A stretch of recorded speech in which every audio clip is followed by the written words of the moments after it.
Bikram amadi Rahul khungang amadagini makhoi ani punna laikai amada laiminai yamna su luna tinai makhoi ani gi marakta Rahul di yamna kigali aduga yamna su pakhat chawi aduga maromda Bikram di tinki laiki daba nupa machani noma cherau bagi nimit amada Bikram amadi Rahul makhoi ani punna cherau bagi koirusi haina badagi makhoi cherau bagi makhal mathel kaya saba loraga koi pe chakki asumna makhoi mafam kaya da koiri chingsu kari asumna cherau bagi koiba lakpa mayamduga punna makhoi harau ba nungai ba phongdokli matamduda cherau bagi koiba lakpa nupi macha singda lakliba nupa macha mayam aduna laknari marak asida Bikram amadi Rahul su yauri lakliba mayam adugi marakta yaurakpa nupi kharada Bikram na hairaki somgi matai thangbi chenglo henbi nujaibi ma koloi mingbu kari kaubige matam maduda mangda chatliba nupi aduna hairaki karomdagi penano ne onthokna matang chakhidreda maduda Bikramna karomdagi oinege nasabi aina khongba penani dana asumna hainariba waduda mayam ado wa noklami Bikramna di tasengna mangda chatliba maga wari sanariba nupi ado pamjaki Bikramna nupi aduda hairaki phagisu phagini somgi mingbu kari kaubige matam aduda nupi aduna Bikramda yengthoklaaga hairaki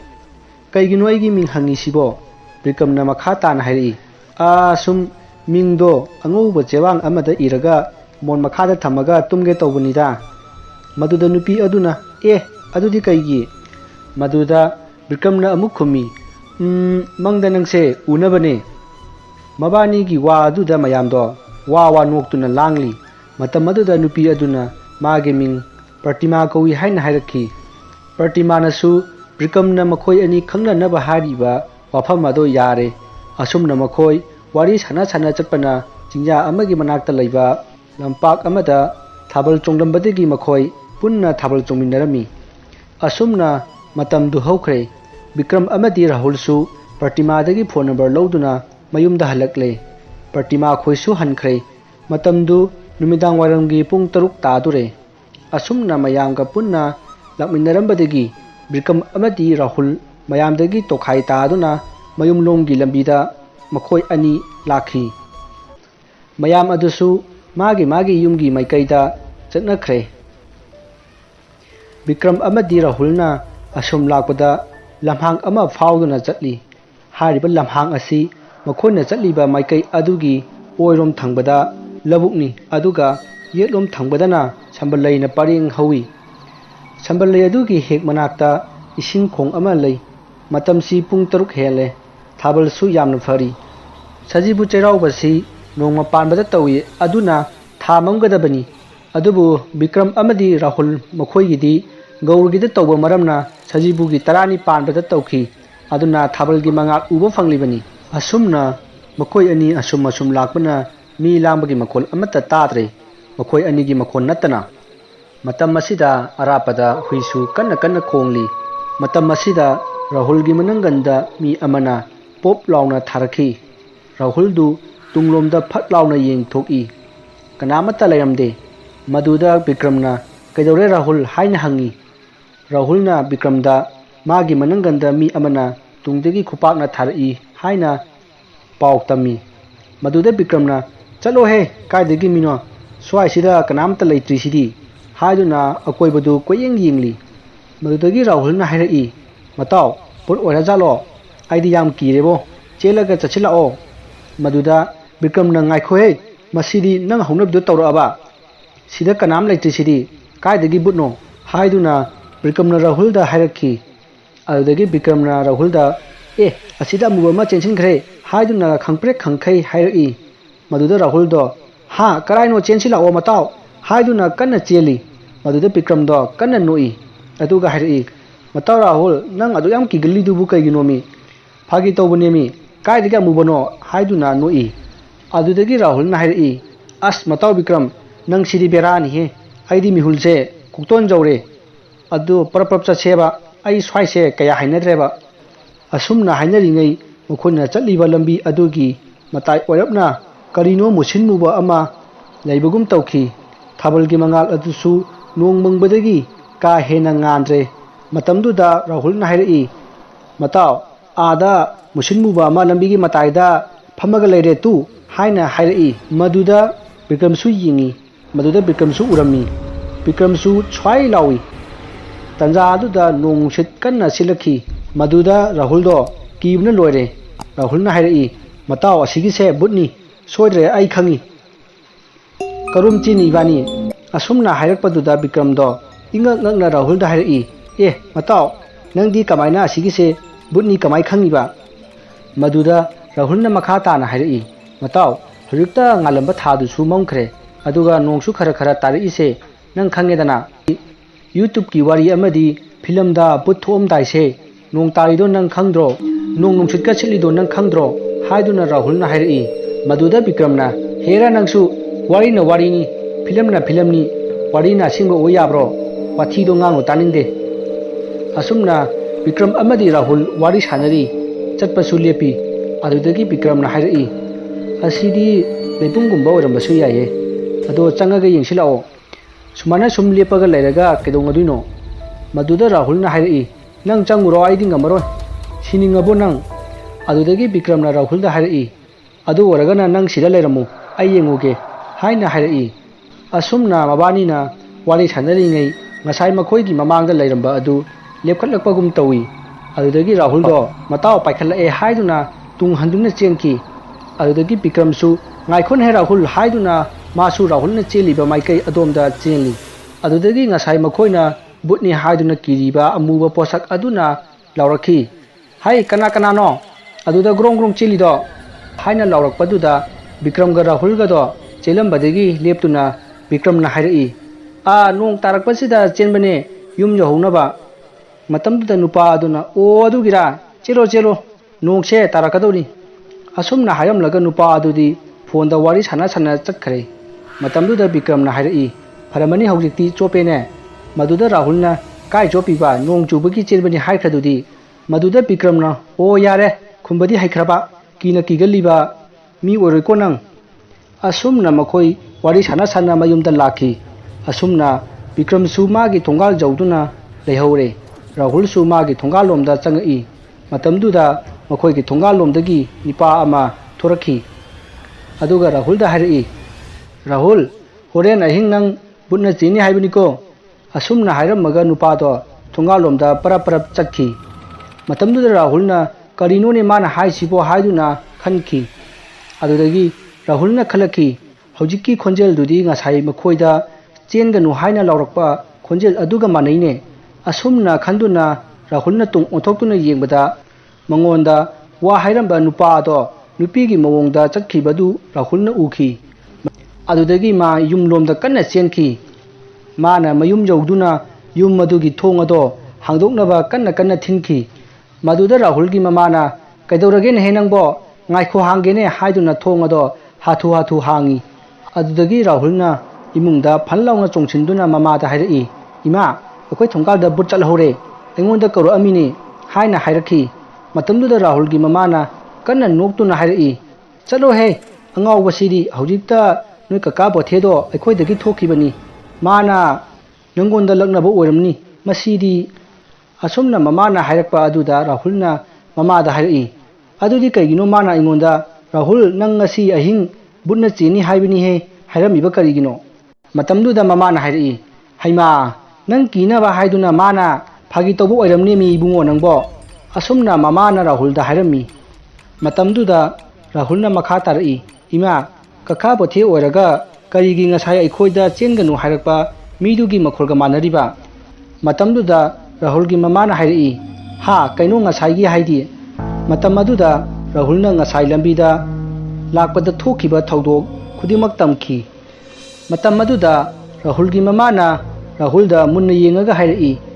farese oningbama ojaramani nangbu maning school lampakta thabal chongni se yawbo chatkadro nangbo haina hairakpada Rahulna hairei ima Bikramna hobala agadi chatkani laktadi chaloi asumna Rahulna mamada hairakpaduda mamana fare adudi chakse khara chatho olao haina hairakhi matamduda Rahulna horen la halaga charage ima haiduna haire mamasu hoi fare haiduna hairei ꯑꯗꯨꯗꯒꯤ ꯉꯥꯏꯍꯥꯛ ꯂꯩꯔꯒ ꯕꯤꯀ꯭ꯔꯝꯅ ꯊꯥꯕꯜ ꯆꯣꯡꯕ ꯆꯠꯅꯅꯕ ꯔꯥꯍꯨꯜꯕꯨ ꯍꯧꯕ ꯂꯥꯛꯈꯤ꯫ ꯃꯈꯣꯏ ꯊꯥꯕꯜ ꯆꯣꯡꯕ ꯆꯠꯈꯤ꯫ ꯑꯁꯨꯝꯅ ꯃꯈꯣꯏꯅ ꯊꯥꯕꯜ ꯆꯣꯡꯕ ꯆꯠꯄ ꯑꯗꯨꯗ ꯔꯥꯍꯨꯜ ꯑꯃꯗꯤ ꯕꯤꯀ꯭ꯔꯝ ꯃꯈꯣꯏ ꯑꯅꯤꯅ ꯆꯠꯂꯤꯉꯩ ꯃꯈꯣꯏ ꯑꯅꯤꯗ ꯑꯁꯥꯕ ꯅꯨꯡꯁꯤꯠ ꯁꯤꯠꯆꯤꯜꯂꯛꯈꯤ꯫ ꯔꯥꯍꯨꯜꯗꯨ ꯁ꯭ꯋꯥꯏ ꯂꯥꯎꯅ ꯇꯨ ꯆꯨꯡꯈꯤ꯫ ꯑꯗꯨꯗꯒꯤ ꯔꯥꯍꯨꯜꯅ ꯕꯤꯀ꯭ꯔꯝꯗ ꯍꯥꯏꯔꯛꯏ, "ꯃꯇꯥꯎ, ꯍꯧꯖꯤꯛ ꯅꯨꯡꯁꯤꯠ ꯑꯁꯥꯕ ꯁꯤꯠꯂꯤꯗꯣ ꯀꯔꯤꯒꯤꯅꯣ? ꯂꯥꯏ ꯊꯣꯛꯂꯛꯄ ꯖꯥꯠꯂꯣ?" ꯑꯗꯨꯗꯒꯤ ꯕꯤꯀ꯭ꯔꯝꯅ ꯍꯥꯏꯔꯛꯏ, "ꯑꯁ ꯔꯥꯍꯨꯜ, ꯅꯪ ꯍꯧꯅꯕꯤꯗꯣ ꯍꯧꯔꯛꯑꯕꯣ? ꯀꯩꯅꯣ ꯅꯪ ꯉꯍꯥꯟꯉꯩꯒ ꯏꯃꯥꯟ ꯃꯥꯟꯅꯗꯦ? ꯅꯨꯃꯤꯠꯇꯨꯗ ꯕꯨꯠ ꯄ꯭ꯔꯦꯠꯇ ꯎ ꯂꯩꯔꯕꯣ ꯅꯪꯕꯣ?" ꯃꯗꯨꯗ ꯔꯥꯍꯨꯜꯅ ꯍꯥꯏꯔꯛꯏ, "ꯈꯪꯗ꯭ꯔꯦ ꯉꯁꯤ ꯑꯩꯉꯣꯟꯗ ꯇꯧꯔꯤꯁꯦ, ꯕꯨꯠꯂꯥ ꯃꯤꯔꯥ ꯈꯪꯗ꯭ꯔꯦ ꯑꯩꯅ ꯑꯣꯛꯅꯔꯤꯁꯦ." ꯃꯗꯨꯗꯒꯤ ꯕꯤꯀ꯭ꯔꯝꯅ ꯏꯉꯛ ꯉꯛꯅ ꯍꯥꯏꯔꯛꯏ, "ꯑꯦ, ꯅꯪꯕꯨ ꯉꯁꯤ ꯀꯔꯤ ꯊꯦꯡꯅꯔꯒꯦ ꯍꯥꯏꯁꯦ? ꯉꯁꯥꯏ ꯂꯝꯍꯥꯡꯗ ꯕꯨꯠꯅꯦꯅ ꯀꯤꯔꯨꯔꯒ ꯃꯤ ꯑꯣꯏꯔꯝꯕꯗꯨꯔꯣ?" ꯃꯗꯨꯗ ꯔꯥꯍꯨꯜꯅ ꯍꯥꯏꯔꯛꯏ, "ꯍꯣꯏ ꯃꯇꯥꯎ, ꯑꯗꯨꯒꯤ ꯃꯤꯗꯨꯒ ꯃꯈꯣꯟ ꯃꯥꯟꯅꯕ ꯑꯃ ꯑꯩꯈꯣꯏ ꯊꯣꯡꯒꯥꯜꯗ ꯊꯦꯡꯅꯔꯤꯅꯦꯃꯤ." ꯍꯥꯏꯗꯨꯅ ꯃꯥꯅ ꯊꯣꯡꯒꯥꯜ ꯆꯪꯉꯛꯄꯗ ꯊꯦꯡꯅꯈꯤꯕ ꯑꯃꯗꯤ ꯇꯧꯈꯤꯕ ꯊꯧꯗꯣꯛꯁꯤꯡ ꯑꯗꯨ ꯕꯤꯀ꯭ꯔꯝꯗ ꯇꯝꯈꯤ꯫ ꯑꯁꯨꯝꯅ ꯕꯤꯀ꯭ꯔꯝ ꯑꯃꯗꯤ ꯔꯥꯍꯨꯜꯅ ꯋꯥꯔꯤ ꯁꯥꯟꯅ ꯂꯥꯛꯄꯅ ꯃꯈꯣꯏ ꯊꯥꯕꯜ ꯆꯣꯡꯐꯝ ꯌꯧꯔꯦ꯫ ꯑꯁꯨꯝꯅ ꯃꯈꯣꯏ ꯊꯥꯕꯜ ꯆꯣꯡꯕ ꯑꯗꯨ ꯌꯥꯎꯗꯨꯅ ꯅꯨꯡꯉꯥꯏꯕ ꯋꯥꯈꯜ ꯑꯃꯗ ꯂꯩꯅꯈ꯭ꯔꯦ꯫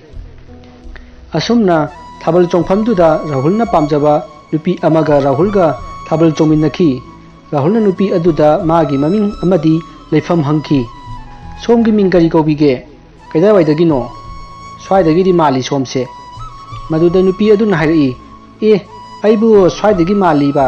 ꯀꯃꯥꯏꯅ ꯃꯥꯜꯂꯤꯅꯣ ꯍꯥꯏꯁꯤꯕꯣ?" ꯃꯗꯨꯗ ꯔꯥꯍꯨꯜꯗꯨ ꯈꯨꯝꯐꯝ ꯈꯪꯗꯗꯨꯅ ꯏꯉꯥꯎ ꯉꯥꯎꯅ ꯍꯥꯏꯔꯛꯏ,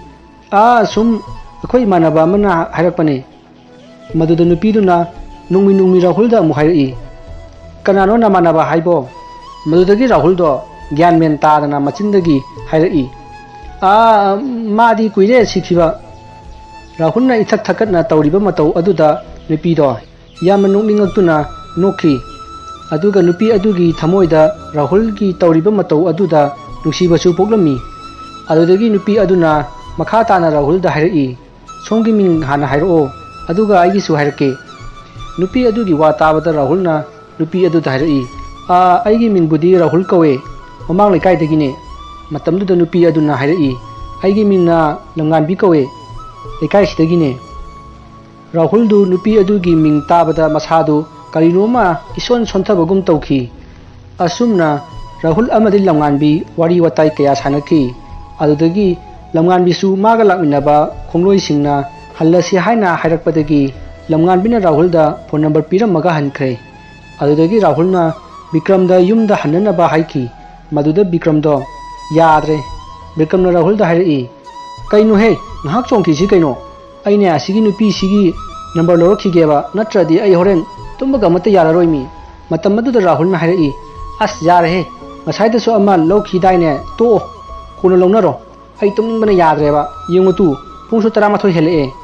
ꯑꯁꯨꯝꯅ ꯔꯥꯍꯨꯜꯅ ꯃꯥꯒꯤ ꯐꯣꯟ ꯄꯨꯊꯣꯛꯇꯨꯅ ꯄꯨꯡ 11 ꯍꯦꯜꯂꯦ ꯍꯜꯂꯁꯤ ꯍꯥꯏꯅ ꯍꯥꯏꯕꯗꯨ ꯕꯤꯀ꯭ꯔꯝꯅ ꯌꯥꯈꯤꯗꯦ꯫ ꯕꯤꯀ꯭ꯔꯝꯅ ꯃꯈꯥ ꯇꯥꯅ ꯍꯥꯏꯔꯛꯏ, "ꯃꯇꯥꯎ, ꯇꯨꯝꯅꯤꯡꯕ ꯑꯣꯏꯔꯗꯤꯅꯦ ꯑꯁꯤꯒꯤ ꯁ꯭ꯀꯨꯜ ꯃꯅꯤꯡꯂꯣꯝꯒꯤꯁꯦ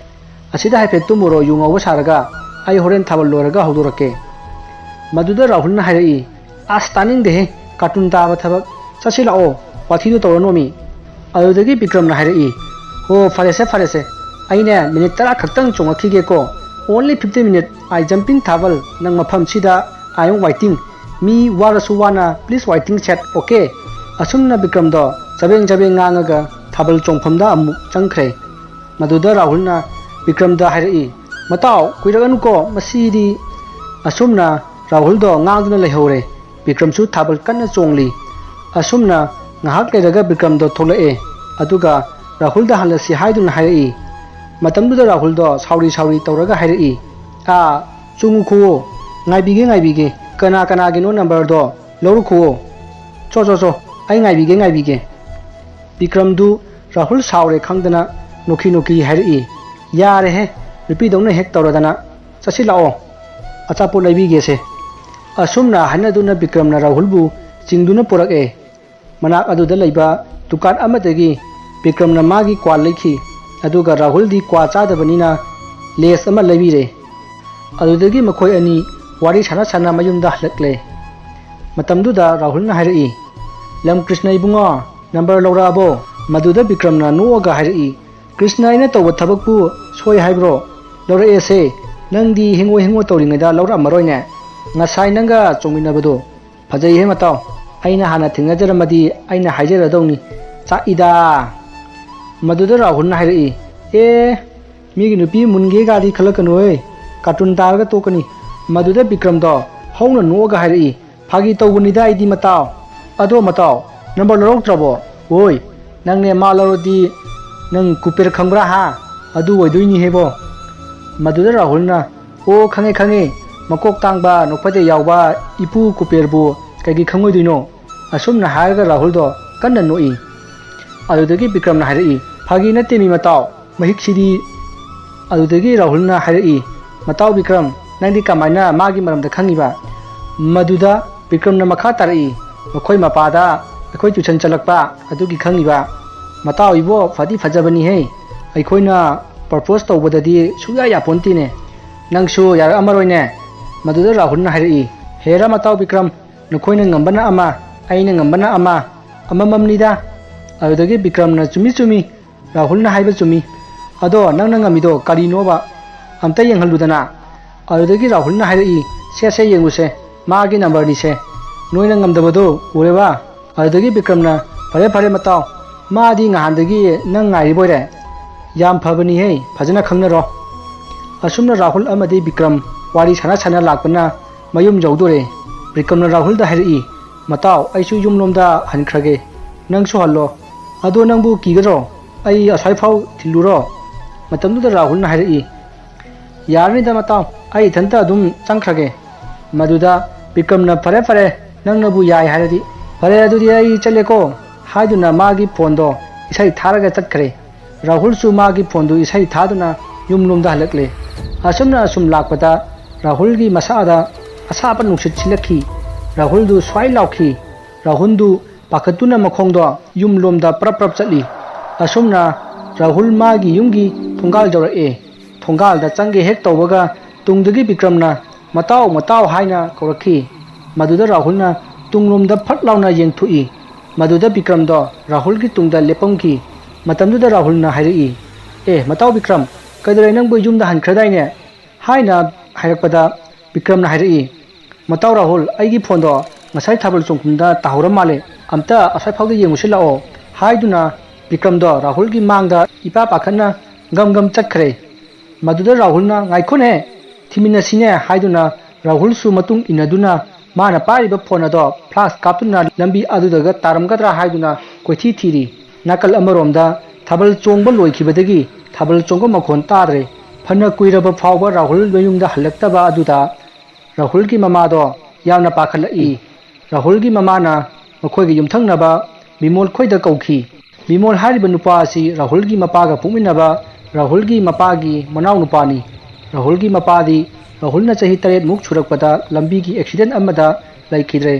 ꯑꯗꯨꯗꯒꯤ ꯃꯃꯥꯅ ꯃꯥꯕꯨ ꯆꯦꯛꯁꯤꯟꯅ ꯌꯣꯛꯆꯔꯛꯄꯅꯤ ꯑꯁꯨꯝꯅ ꯔꯥꯍꯨꯜꯒꯤ ꯃꯃꯥꯅ ꯀꯧꯕꯗꯨ ꯇꯥꯕꯗ ꯕꯤꯃꯣꯜ ꯑꯃꯗꯤ ꯃꯥꯒꯤ ꯅꯨꯄꯤ ꯊꯣꯛꯂꯛꯈꯤ ꯑꯗꯨꯒ ꯕꯤꯃꯣꯜꯅ ꯍꯥꯏꯔꯛꯏ ꯏꯇꯩꯃ ꯀꯩꯗꯧꯔꯦ ꯑꯁꯨꯛ ꯊꯦꯡꯉꯀꯥꯟꯁꯤꯗ ꯀꯩꯗꯧꯅꯕ ꯌꯥꯎꯔꯒꯦ ꯃꯇꯝꯗꯨꯗ ꯔꯥꯍꯨꯜꯒꯤ ꯃꯃꯥꯅ ꯍꯥꯏꯔꯛꯏ ꯕꯤꯃꯣꯜ ꯅꯆꯥ ꯔꯥꯍꯨꯜꯗꯣ ꯍꯧꯖꯤꯛ ꯊꯥꯕꯜ ꯂꯣꯏꯈ꯭ꯔꯁꯤꯐꯥꯎ ꯍꯜꯂꯛꯇꯦ ꯑꯝꯇ ꯑꯁ꯭ꯋꯥꯏꯐꯥꯎꯗ ꯌꯦꯡꯉꯨꯁꯤꯅꯦ ꯃꯗꯨꯗ ꯕꯤꯃꯣꯜꯅ ꯍꯥꯏꯔꯛꯏ ꯉꯥꯏꯈꯣ ꯏꯇꯩꯃ ꯑꯩ ꯐꯣꯟ ꯑꯝꯇ ꯇꯧꯒꯦ ꯍꯥꯏꯗꯨꯅ ꯕꯤꯃꯣꯜꯅ ꯔꯥꯍꯨꯜꯗ ꯐꯣꯟ ꯇꯧꯈꯤ ꯃꯗꯨꯗ ꯔꯥꯍꯨꯜꯗꯣ ꯐꯣꯟ ꯄꯥꯏꯔꯛꯇꯦ ꯍꯟꯖꯤꯟ ꯇꯧꯔꯕꯁꯨ ꯄꯥꯏꯔꯛꯇ꯭ꯔꯦ ꯑꯗꯨꯗꯒꯤ ꯕꯤꯃꯣꯜꯅ ꯍꯥꯏꯔꯛꯏ ꯏꯇꯩꯃ ꯐꯣꯟꯁꯤ ꯄꯥꯏꯗꯦꯅꯦ ꯀꯩꯗꯧꯕ ꯌꯥꯎꯔꯖꯥꯅꯣ ꯑꯁꯨꯝꯅ ꯕꯤꯃꯣꯜꯅ ꯍꯥꯏꯔꯛꯄ ꯑꯗꯨꯗ ꯔꯥꯍꯨꯜꯒꯤ ꯃꯃꯥꯗꯣ ꯌꯥꯝꯅ ꯄꯥꯈꯠꯂꯝꯃꯤ ꯑꯗꯨꯗꯒꯤ ꯕꯤꯃꯣꯜꯗ ꯍꯥꯏꯔꯛꯏ ꯕꯤꯃꯣꯜ ꯑꯁ꯭ꯋꯥꯏꯐꯥꯎꯗ ꯌꯦꯡꯉꯨꯁꯤ ꯑꯩ ꯏꯁꯥꯁꯦ ꯂꯩ ꯌꯥꯗ꯭ꯔꯦ ꯄꯥꯝꯕꯣꯝꯅ ꯃꯔꯣꯜ ꯑꯃ ꯆꯣꯡꯉꯤꯕ ꯀꯔꯤ ꯇꯧꯔꯕꯖꯥꯠꯅꯣ ꯃꯥꯕꯣ ꯃꯗꯨꯗ ꯕꯤꯃꯣꯜꯅ ꯍꯣꯏ ꯏꯇꯩꯃ ꯍꯥꯏꯗꯨꯅ ꯕꯤꯃꯣꯜꯒꯤ ꯅꯨꯄꯤ ꯑꯃꯗꯤ ꯔꯥꯍꯨꯜꯒꯤ ꯃꯃꯥ ꯃꯈꯣꯏ ꯑꯍꯨꯝ ꯔꯥꯍꯨꯜꯕꯨ ꯊꯤꯕ ꯊꯣꯛꯂꯛꯈꯤ ꯃꯗꯨꯗ ꯕꯤꯃꯣꯜꯅ ꯂꯝꯕꯤꯗ ꯆꯠꯅ ꯔꯥꯍꯨꯜꯒꯤ ꯃꯃꯥꯗ ꯍꯥꯏꯔꯛꯏ ꯏꯇꯩꯃ ꯃꯥꯕꯨ ꯀꯅꯥ ꯆꯠꯈꯤꯕꯅꯣ ꯏꯇꯩꯃꯕꯨ ꯈꯪꯍꯧꯕ꯭ꯔꯣ ꯃꯗꯨꯗ ꯔꯥꯍꯨꯜꯒꯤ ꯃꯃꯥꯅ ꯃꯈꯣꯏꯒꯤ ꯂꯩꯀꯥꯏ ꯑꯁꯤꯒꯤ ꯃꯃꯥꯟꯅꯕ ꯕꯤꯀ꯭ꯔꯝꯒ ꯆꯠꯃꯤꯟꯅꯈꯤꯕꯅꯤ ꯍꯥꯏꯅ ꯍꯥꯏꯔꯛꯄꯗꯒꯤ ꯕꯤꯀ꯭ꯔꯝ ꯍꯜꯂꯛꯑꯕ ꯍꯪꯉꯨꯁꯤ ꯍꯥꯏꯗꯨꯅ ꯕꯤꯃꯣꯜꯒꯤ ꯅꯨꯄꯤ ꯑꯃꯗꯤ ꯔꯥꯍꯨꯜꯒꯤ ꯃꯃꯥ ꯃꯈꯣꯏ ꯑꯍꯨꯝ ꯕꯤꯀ꯭ꯔꯝ ꯍꯣꯏꯗ ꯂꯥꯛꯂꯦ ꯅꯥꯀꯟ ꯑꯃꯔꯣꯝꯗ ꯁꯣꯝꯗ ꯔꯥꯍꯨꯜ ꯕꯤꯀ꯭ꯔꯝꯒ ꯄꯨꯟꯅ ꯐꯣꯟ ꯊꯤꯔꯤꯕꯅꯤ ꯍꯥꯏꯗꯨꯅ ꯀꯣꯏꯊꯤ ꯊꯤꯔꯤ ꯃꯇꯝꯁꯤ ꯑꯍꯤꯡꯒꯤ ꯄꯨꯡ 1 ꯍꯦꯜꯂꯦ ꯃꯇꯝ ꯑꯁꯤꯗ ꯕꯤꯀ꯭ꯔꯝꯅ ꯔꯥꯍꯨꯜꯗ ꯍꯥꯏꯔꯛꯏ ꯃꯇꯥꯎ ꯔꯥꯍꯨꯜ ꯑꯁꯤꯒꯤ ꯋꯥꯔꯛꯂꯣꯝꯗ ngasai mapan thokpane aswaidaga taba jala amta yenguse haiduna warak lomda changsilli matam aduda Rahulna swai chidadi tadene haiduna warak aduda koithi thiri asumna Rahulbu Bikramna urak warak koipu purami nakal amaromda Bimol amadi magi nupi amadi Rahulgi mama makoina Bikram hoigi yum jawduna Bikrambu kaurakhi Bimolna Bikrambu Bikram nangbu tabro haiduna kaubaduda Bikramdo imungda au tare kaka Bimolo haina khumaki maduda Bimolna au mane amta thoklo haiduna kaunari adudagi Bikramdo imungdagi thorake aduga Bikramgi mapa lukhoisu thoklae adudagi Bikramna Rahulgi mama ubada hairi ima kaidorage kidunna bayarage haina hangakpada Rahulgi mamana ibungo noina taw Rahuldo hauji halakti mi nanga chamina khidaine mabo maadi kaida lehorage haina hanglakpaduda Rahulna hairi ima maadi aiga ngasai thabal loraga halae aduga masu jumlumda chakhrabane aina thinbira na haibada yarani na hairamine adudagi aisu adum lae masu adum chakhrabane maduda Bimolna mathantaro chakridubo ibungo haina hairaki maduda Bikramna au mane kaka matam maduda lukhoina hairi ngaiko maya maiba ama taranaba tawsi ai jingnaba khara lei haiduna Bikramgi mapa lukhoina mayamda hairaki Bikramgi mapa lukhoisi lighting maramda khara khangbani aduna mana haifet jingnaraduna maiba kausi hairaklibani asumna mayamdu maiba kawnganaba koichen chenare asumna lukhoiga Bimolga chatuna maiba manglembu kauruduna Bikram hoigi mangolda phamtharaga leire asumna maiba aduna hairi ising achengba khara piru aduga yangkok amaga hauji hanjilaktriba nupa macha adugi fruit amaga yahollau asumna maiba manglembana hairiba polam singatu pire adugi maiba aduna hairi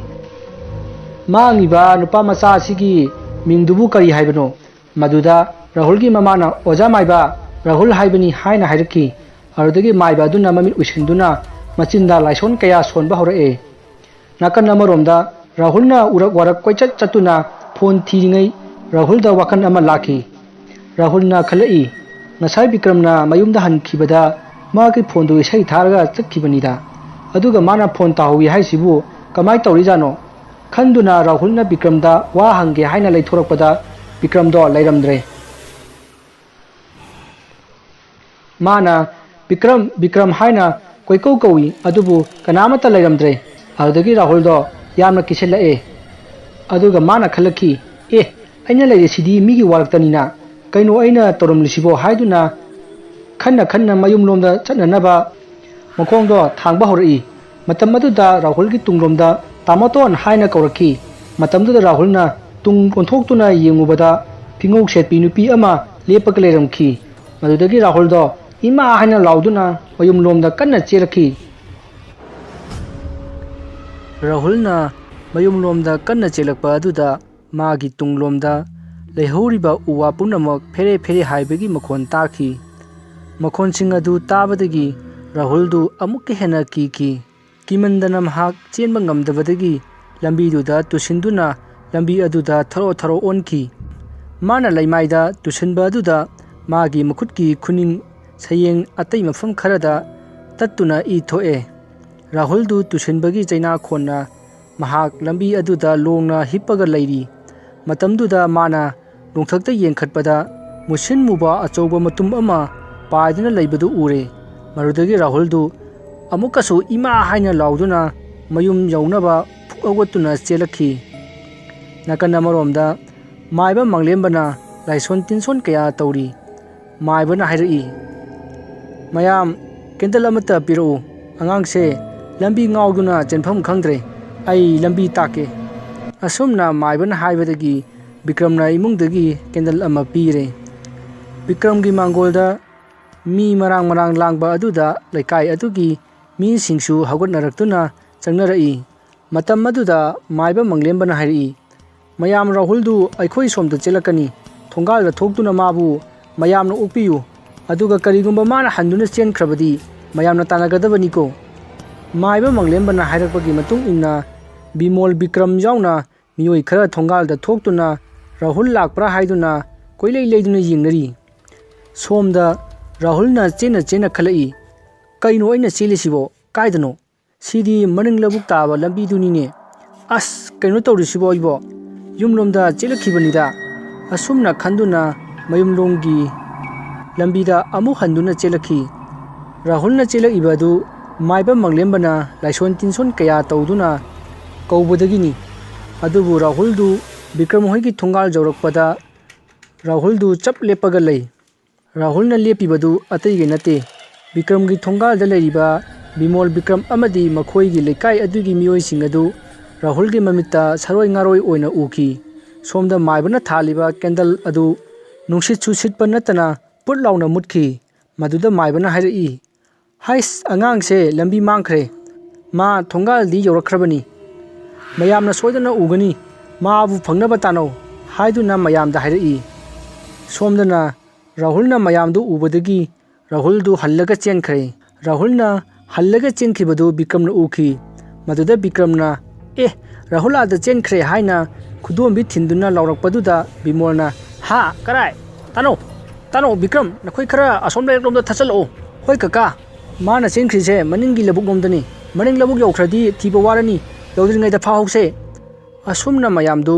राहुलबु कोइतान तानखी राहुलना मनिंग लबुक जौरमदाइदा Vikram होगी खोंबुना राहुलबु फारमी विक्रमना राहुलदा मताव मताव मताव राहुल नंग कैदौरगे हा से युमजरा सिलाओ हाइदुना राहुलबु मयामना युमलोमदा पुरखी असुमना पुरक्तुना माइबा मंगलेंबगी मनाक्ता पुसिलखी राहुलगी तौरिबा मतौ अदुदा राहुलगी ममादु मबुकनिंग नुंसिना कपसखी बिमोलगी नुपीना इचे कैसु तौरोइदा हाइदुना थेमखी मतमसिदा माइबा मंगलेंबना हाइरई मयाम खरा खरा हंदोओ हौजिक्ति राहुल से चेलरोय आई मागा वारी सानगे मयाम खजिक खजिकता हंदोकपियु माइबगी वा ताबदा मयामदु राहुलदा पाइरंबा मखुतसिंगदु थादोकनरे अदुगा मफम चाना चाना फमनखरे माइबा मंगलेमसु मचिंदा लाइसोन तिनसोन कया सोंदुना राहुलदा हाइरई इबुंगो राहुल नंबो ज्ञान लाअबो राहुलदु होइसु माइसु करिमता हाइदि तुमिन्ना फमदुना लई माइबा मंगलेंबना मखा ताना हाइरई नंबु अइना हाइरिसे ताद्रो हाइदुना राहुलगी मकोकता ताप लाउना पाइखी मदुदा राहुलदु नुपीगी खोंजलदा कपखी लैरिबा मयामदु स्वाइ लाउखी माइबा मंगलेंबना हाइरई करिगिनोने नंगना कपिदुबो हायो हायो नंगना करि पामिबनो नंगना पामबदो आई पीबा ngambra yenge माइबा मंगलेंबना हारिबा वादु ताबदा राहुलदा चंगलिबा थवाय अदु कपगा हाइरई इपु राहुल से आइगा चमिनग्रगे मा याउद्रदी आई इथंता लैबसे यामना वारे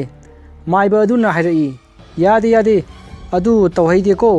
मागे मतम यामना वाली माइबा अमदी राहुलदा चंगलिबा थवाय मखोय अनीना सानरिबा वारिदु करिनो हाइबदु लैरिबसिंग अदुना खंगदे मदुदा विक्रमगी मपा लुखोइना माइबा मंगलेंबदा हाइरई तादा करिनो थवायसिना हाइरिसिबो तौरिबा थौदोकसे अइखोइदी मंगा चप मानरे पुंसीदा अमुक्ता असिगुंबा थिंगनरक्ट्री माइबा मंगलेंबना लुखोय अमदी लैरिबा मयामदु तानानबा हाइरई मयामसु ताबियु राहुलदा हौजिक चंगलिबा थवाय असिगा राहुलगा ममांग मपोक्ता नुसिनजरई असुमना माइबा मंगलेंबना राहुल अमदी थवाय अदुगी ममांगी मपुकी वारी लिरखी राहुल सी ममांगी मपोक्तदी मागी ममिंगसी पोइरई कौई सेंजाव पाइबा इमुंगी मसानी सक जामना कींगी हाइदुना माबू मयामना केंगबा कौई माना क्लास 12 कारकपा मतमदुदा माना तमलिबा स्कूल अदुदा लमगानबिसु क्लास 11 दा कारखी राहुलगी ममांग मपोक्ता थिंगनरिबा नुपी असिगी ममिंग लमगानबी कौबा मरमननी ngasai Rahulna thabal chongphamda lamnganbigi maming tabada swai laukhribado poireina nongma mamanaba kharaga class ta langlingai poireigi mamanaba James changaktuna hairi hoi kengba aidi ngan kai khangde class 11 da sathabi lerangama pomsat na hore James ki wa tabada poireina hairi kari yawano ne idairen napau tabadi sasi electric jingbugum thrat thrat jingi hai hojikpu kadai waida salhoge James na makha ta na hairi pathau ibungo asigi gulmohor makhong sida mataroi singa wari sutha hori bani ne ꯃꯇꯝ ꯑꯗꯨꯗ ꯃꯈꯣꯏꯒꯤ ꯃꯃꯥꯟꯅꯕ ꯇꯣꯂꯦꯟꯅ ꯍꯥꯏꯔꯛꯏ, ꯋꯥꯔꯦꯗ pro ꯑꯅꯤꯒꯤ ꯌꯀꯥꯏꯔꯣꯟꯁꯦ radio ꯅꯥꯇꯛꯇꯒ ꯑꯣꯏꯔꯗꯤ ꯉꯁꯥꯏꯅ ꯔꯦꯗꯤꯑꯣꯗꯣ ꯁꯤꯡꯖꯨ ꯁꯥꯔꯅꯤ ꯑꯩꯅ ꯂꯪꯕꯗ꯫ ꯃꯗꯨꯗ ꯖꯦꯝꯁꯅ ꯍꯥꯏꯔꯛꯏ, ꯐꯔꯦ ꯀꯩꯅꯣ ꯇꯥꯅꯤꯡꯗꯕ ꯅꯪ ꯇꯥꯔꯨꯅꯨ, ꯅꯠꯇ꯭ꯔꯣ ꯃꯇꯥꯎ ꯀꯦꯡꯕ? ꯃꯗꯨꯗ ꯄꯣꯏꯔꯩꯅ ꯍꯥꯏꯔꯛꯏ, ꯑꯆꯨꯝꯕ ꯌꯥꯋꯥꯅꯤꯗꯣ ꯄꯥꯊꯧ ꯏꯕꯨꯡꯉꯣ꯫ ꯃꯌꯥꯝꯗꯨ ꯋꯥ ꯅꯣꯛꯏ꯫ ꯄꯣꯏꯔꯩꯅ ꯃꯈꯥ ꯇꯥꯔꯛꯏ, ꯀꯔꯥꯏꯗꯅꯣ ꯂꯩꯍꯧꯋꯦꯕꯣ, ꯆꯠꯁꯤ ꯂꯥꯛꯑꯣ꯫ ꯃꯗꯨꯗ ꯖꯦꯝꯁꯅ ꯍꯣꯏ ꯍꯥꯏꯗꯨꯅ ꯄꯣꯏꯔꯩꯈꯣꯏꯒꯤ ꯃꯃꯥꯟꯅꯕꯁꯤꯡꯒ ꯄꯨꯟꯅ ꯂꯝꯉꯥꯟꯕꯤ ꯍꯣꯏꯅ ꯂꯩꯔꯤꯕ ꯑꯗꯣꯝꯗ ꯖꯦꯝꯁꯅ ꯂꯨꯆꯤꯡꯗꯨꯅ ꯂꯥꯛꯈꯤ꯫ ꯂꯝꯉꯥꯟꯕꯤꯅ ꯃꯃꯥꯟꯅꯕꯤꯁꯤꯡꯒ ꯅꯨꯡꯉꯥꯏꯕ ꯋꯥꯔꯤ ꯑꯃꯗ ꯅꯣꯛꯇꯨꯅ ꯂꯩꯔꯝꯕ ꯑꯗꯨ ꯄꯣꯏꯔꯩꯅ ꯎꯈꯤ꯫ ꯄꯣꯏꯔꯩꯅ ꯖꯦꯝꯁꯇ ꯍꯥꯏꯔꯛꯏ, ꯄꯨꯟꯁꯤꯁꯤꯗ ꯆꯣꯡꯈꯤꯗ꯭ꯔꯕ ꯃꯤꯍꯨꯜ ꯑꯃ ꯆꯣꯡꯉꯛꯏꯗ ꯃꯇꯥꯎ꯫ ꯖꯦꯝꯁꯅ ꯃꯈꯥ ꯇꯥꯔꯛꯏ, ꯆꯣꯡꯕꯅꯤ, ꯁꯠ ꯆꯤꯡꯕꯅꯤ ꯍꯩ, ꯂꯥꯎ ꯃꯅꯥꯛ ꯆꯪꯉꯨꯁꯤ꯫ ꯇꯣꯂꯦꯟꯅ ꯇꯥꯟꯖꯥꯗꯨꯗ ꯍꯥꯏꯔꯛꯏ, ꯃꯁꯤꯃꯗꯤ ꯏꯃꯥꯒꯤ ꯃꯃꯧ ꯑꯣꯏꯍꯜꯂꯒꯦꯍꯦ ꯃꯇꯥꯎ ꯃꯌꯥꯝ꯫ ꯄꯣꯏꯔꯩꯗꯨ ꯇꯣꯂꯦꯟꯗ ꯃꯨꯟꯅ ꯌꯦꯡꯉꯒ ꯍꯥꯏꯔꯛꯏ, ꯍꯩ ꯉꯈꯥ, ꯅꯪ ꯆꯩꯅꯥ ꯐꯪꯒꯦꯔꯥ ꯍꯥ? ꯅꯪ ꯅꯀꯣꯛꯇꯨꯗ ꯇ꯭ꯔꯥꯟꯁꯐꯔ ꯇꯧꯁꯤꯜꯂꯛꯎꯔꯣ? ꯑꯁꯤꯁꯦ ꯅꯪ ꯕ꯭ꯔꯣ ꯑꯩꯒꯤ ꯇꯥꯂꯣꯏ ꯈꯪꯉꯕ? ꯅꯇꯩꯃꯗ ꯑꯗꯨꯒꯨꯝꯕ ꯍꯥꯏꯅꯨ, ꯅꯆꯤꯟ ꯅꯔꯩ ꯀꯦꯟꯀꯣ꯫ ꯃꯗꯨꯗ ꯇꯣꯂꯦꯟꯗꯨ ꯍꯧꯅ ꯅꯣꯛꯑꯒ ꯍꯥꯏꯔꯛꯏ, ꯃꯇꯥꯎ ꯅꯪꯒꯤ ꯗꯥꯏꯂꯣꯒꯁꯤꯅꯤꯁꯦ ꯑꯩꯅ ꯌꯥꯝ ꯆꯥꯛꯏꯁꯦ꯫ ꯀꯥꯏꯗꯒꯤꯅꯣ, ꯅꯪ ꯁꯤꯗꯤ ꯇꯧꯕ ꯉꯝꯕ ꯃꯤꯅꯤꯅꯦ꯫ ꯑꯗꯒꯤ ꯃꯌꯥꯝꯗꯣ ꯍꯧꯅ ꯅꯣꯛꯅꯔꯛꯏ꯫ ꯄꯣꯏꯔꯩꯈꯣꯏꯒꯤ ꯀꯥꯡꯕꯨꯅ ꯅꯣꯛꯇꯨꯅ ꯂꯝꯉꯥꯟꯕꯤ ꯈꯣꯏꯒꯤ ꯂꯩꯔꯤꯕ ꯑꯗꯣꯝꯗ ꯂꯥꯛꯄꯗꯨ ꯂꯝꯉꯥꯟꯕꯤ ꯈꯣꯏꯅ ꯎꯈꯤ꯫ ꯃꯗꯨꯗ ꯂꯝꯉꯥꯟꯕꯤꯒꯤ ꯃꯃꯥꯟꯅꯕꯤ ꯖꯦꯁꯤꯀꯥꯅ ꯍꯥꯏꯔꯛꯏ, ꯃꯌꯥꯝ ꯑꯈꯥꯛ ꯑꯔꯥꯎ ꯈꯔ ꯂꯥꯛꯑꯦꯍꯦ꯫ ꯂꯝꯉꯥꯟꯕꯤꯅ ꯃꯈꯥ ꯇꯥꯔꯛꯏ, ꯑꯋꯣꯏꯕ ꯍꯩꯅꯔꯣꯏꯗꯧꯔꯤꯍꯦ, ꯀ꯭ꯂꯥꯁꯇ ꯆꯪꯉꯁꯤ ꯂꯥꯛꯑꯣ꯫ ꯑꯁꯨꯝꯅ ꯃꯈꯣꯏꯅ ꯀ꯭ꯂꯥꯁ ꯂꯣꯝꯗ ꯆꯠꯄ ꯍꯧꯔꯛꯏ꯫ ꯖꯦꯝꯁꯅ ꯃꯈꯣꯏꯅ ꯆꯠꯂꯤꯕ ꯑꯗꯨꯒꯤ ꯃꯃꯥꯡꯗ ꯐꯠ ꯂꯥꯎꯅ ꯆꯪꯁꯤꯟꯗꯨꯅ ꯍꯥꯏꯔꯛꯏ, ꯀꯩꯅꯣ ꯅꯣꯏꯅ ꯑꯩꯈꯣꯏ ꯂꯥꯛꯄ ꯎꯕꯗꯒꯤ ꯍꯜꯂꯒ ꯆꯠꯈ꯭ꯔꯤꯗꯣ ꯀꯩꯒꯤꯅꯣ? ꯖꯦꯁꯤꯀꯥꯅ ꯍꯥꯏꯔꯛꯏ, ꯀꯩꯅꯣ ꯍꯥꯏꯁꯤꯕꯣ, ꯑꯩꯈꯣꯏꯗꯤ ꯀ꯭ꯂꯥꯁꯇ ꯆꯪꯉꯒꯦꯅ ꯆꯪꯖꯕꯅꯤ, ꯅꯣꯏ ꯂꯥꯛꯄꯒꯤ ꯆꯠꯄ ꯅꯠꯆꯗꯦꯅ꯫ ꯃꯗꯨꯗ ꯖꯦꯝꯁꯅ, ꯍꯩꯃꯥ ꯑꯩꯈꯣꯏ ꯂꯥꯛꯄꯒꯤ ꯆꯠꯄ ꯅꯠꯆꯗꯕ꯭ꯔꯣ ꯍꯥꯏꯁꯦ? ꯖꯦꯁꯤꯀꯥꯅ ꯍꯥꯏꯔꯛꯏ, ꯅꯠꯆꯗꯦ, ꯅꯣꯏ ꯂꯥꯛꯄꯒ ꯑꯝꯇ ꯎꯗꯦꯀꯣ ꯑꯩꯈꯣꯏ꯫ ꯇꯣꯂꯦꯟꯅ ꯇꯥꯟꯖꯥꯗꯨꯗ ꯍꯥꯏꯔꯛꯏ, ꯅꯆꯤꯟ ꯊꯤꯅꯨ, ꯑꯩꯈꯣꯏ ꯂꯥꯛꯄ ꯎꯗꯦ ꯀꯥꯏꯅ, ꯑꯩꯈꯣꯏ ꯂꯥꯛꯄ ꯎꯕꯗꯒꯤ ꯅꯠꯇ꯭ꯔꯣ ꯅꯣꯏꯅ ꯑꯩꯈꯣꯏꯗ ꯌꯦꯡꯉꯝꯃꯒ ꯆꯠꯈ꯭ꯔꯤꯗꯣ? ꯅꯣꯏ ꯍꯧꯖꯤꯛ ꯀ꯭ꯂꯥꯁ ꯃꯅꯨꯡꯁꯤꯗ ꯄꯨꯂꯞ ꯍꯣꯏꯖꯤꯜꯂꯒ ꯃꯣꯔꯣꯛ ꯃꯩ ꯊꯥꯔꯒ ꯍꯥꯠꯂꯨꯔꯣ ꯍꯥ? ꯅꯣꯏ ꯅꯃꯤꯠꯇꯨꯗ ꯑꯋꯥ ꯎꯒꯦꯔꯣ? ꯖꯦꯁꯤꯀꯥꯅ ꯍꯥꯏꯔꯛꯏ, ꯑꯗꯨ ꯈꯪꯉꯗꯤ ꯐꯔꯦ ꯀꯩꯅꯣ,